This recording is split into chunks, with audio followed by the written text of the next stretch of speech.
Počkajte chvíľku, vonku len 4 môžu byť. Ja vás potom zavolám.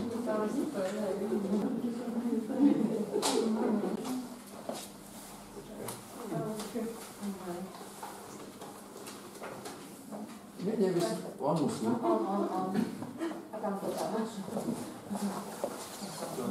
Iba osoba, ktorá nemôže zo zdravotných dôvodov.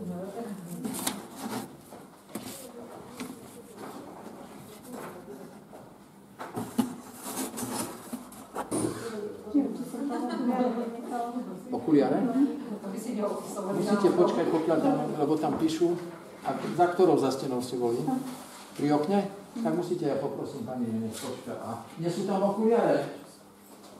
Ja tam nechcem. Buďte tak dobrá tu.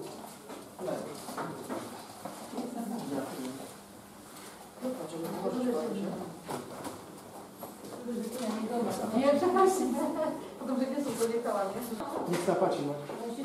Nie, ešte jedno, pardon, som sa povedal. Ešte nie. Ešte chvíľku.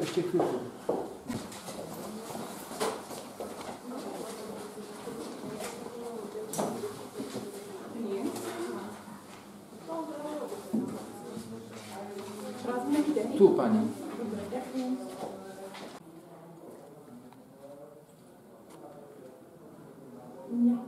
A máme to za sebou.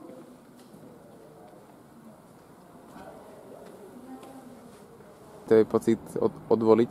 Odvoliť? No pre mňa je to dobrý, baječný.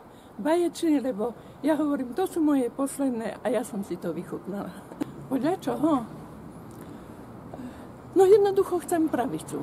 Tak som podľa toho, čo som si myslela, že z tých pravicových strán je najlepšia. Viac menej sama, ale som si to overovala u vnúčat. Sú mladší a múdrejší. Toto nehrá nejakú úlohu, či mi budú nadávať, alebo nie. Prežila by som. Ale ja som sa tak rozhodla. Chcela by som sa dožiť jednoducho ešte pravicovej vlády. Chcem náhradu za Radičovu.